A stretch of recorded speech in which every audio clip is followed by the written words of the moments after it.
Hello friends, मैं हूं CA Premgul, आपका financial doctor. Welcome back to another video. आज की वीडियो में हम कवर करेंगे कुछ इकोनॉमिक बैंकिंग टर्म्स जैसे कि रेपो रेट, जैसे रिवर्स रेपो रेट, जैसे सीआरआर, जैसे एसएलआर। आरबीआई हर 2 महीने में अपनी मॉनेटरी पॉलिसी इशू करता है और मॉनेटरी पॉलिसी में एक एनालिसिस करता है कि इंडियन इकोनॉमी किस स्टेट पे है। और जब भी वो एनालिसिस करता है हर एवरी 2 मंथ्स, तो ऐसे टर्म्स यूज करता है जैसे रेपो रेट, जैसे रिवर्स रेपो रेट, जैसे सीआरआर, जैसे एसएलआर। तो इन टर्म्स का क्या मतलब है और इन टर्म्स से, इन चेंजेस से, इस मॉनेटरी पॉलिसी से आपके जीवन में क्या अंतर पड़ता है, इसके बारे में पूरी मैं आपको जानकारी दूंगा। तो ये वीडियो पूरा देखिए एंड तक, जिस तरीके से आपको जब भी मॉनेटरी पॉलिसी अनाउंस हो तो इन टर्म्स का मतलब पता चल जाए और इन टर्म्स में आपके जीवन पे क्या चेंज आया वो आप जान सकें।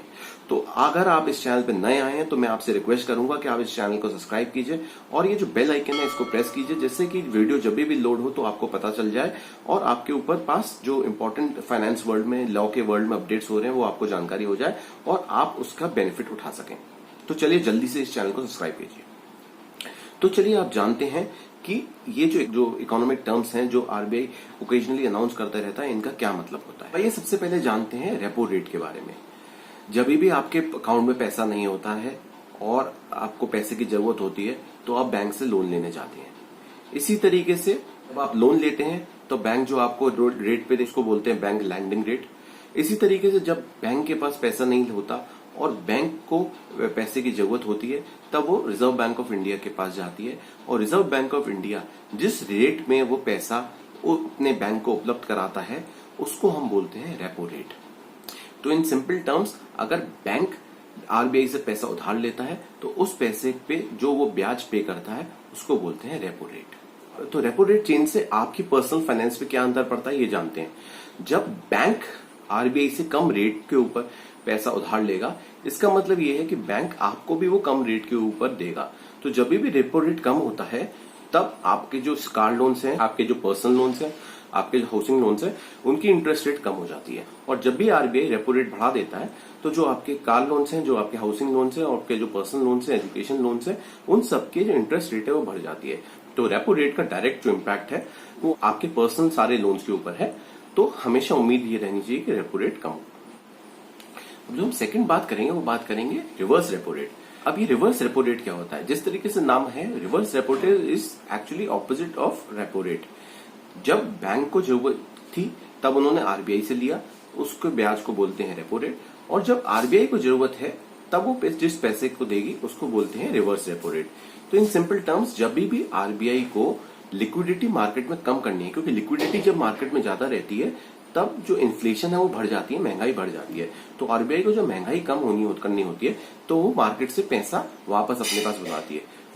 रिवर्स रेपो रेट बढ़ाने से जो लिक्विडिटी है वो अपने आप आरबीआई के पास आ जाती है, क्योंकि बैंक अपना सारा पैसा आरबीआई के पास रखना शुरू कर देता है और आरबीआई उस पर बैंक को अच्छा पैसा देती है।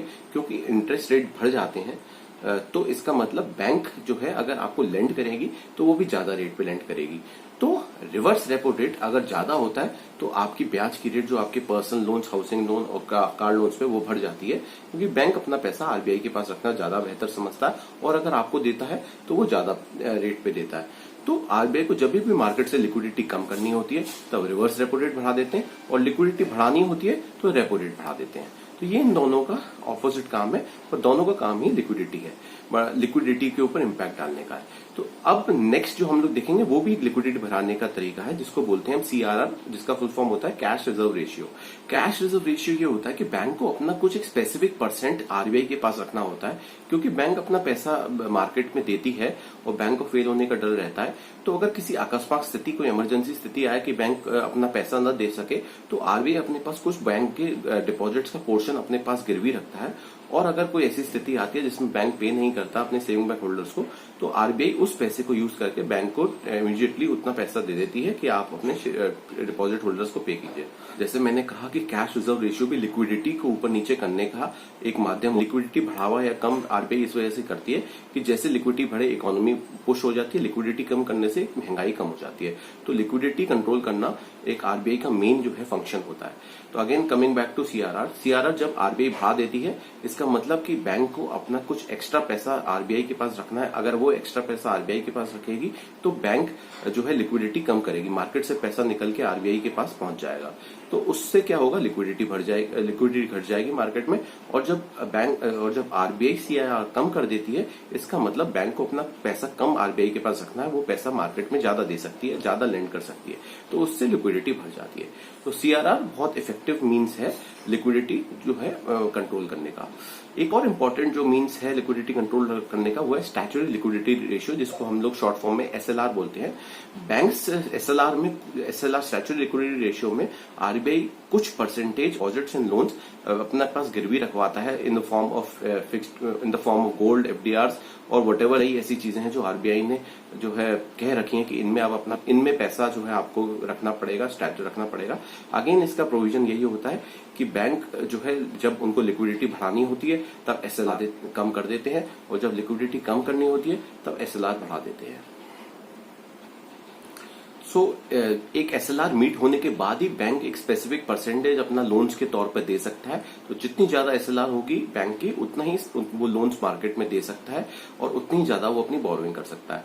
तो ये जो चारों हम लोगों ने बात करी आज, repo rate, reverse repo rate, CRR, SLR, ये लिक्विडिटी जो है एनहांसमेंट और रिडक्शन टूल्स होते हैं जो आरबीआई यूजुअली रिकॉग्नाइज करता है। तो अगली बार जब भी आप आरबीआई पॉलिसी देखेंगे तो इन शब्दों पे जरूर ध्यान रखिएगा, और ये ध्यान रखिएगा कि मेजरली बैंक रेपो रेट और रिवर्स रेपो रेट ही यूज करता है। और रेपो रेट अगर बढ़ा देता है तो इसका मतलब ये है कि आपके लोन्स महंगे होने वाले होते हैं, रेपो रेट कम था, आपके लोन सस्ते होने वाले होते हैं। इसी का रिवर्स जो है रिवर्स रेपो रेट में होता है। अगर रिवर्स रेपो रेट बढ़ा देता है तो आपके लोन्स महंगे होने वाले हैं, रिवर्स रेपो रेट कम कर देता है तो आपके लोन्स सस्ते होने वाले हैं।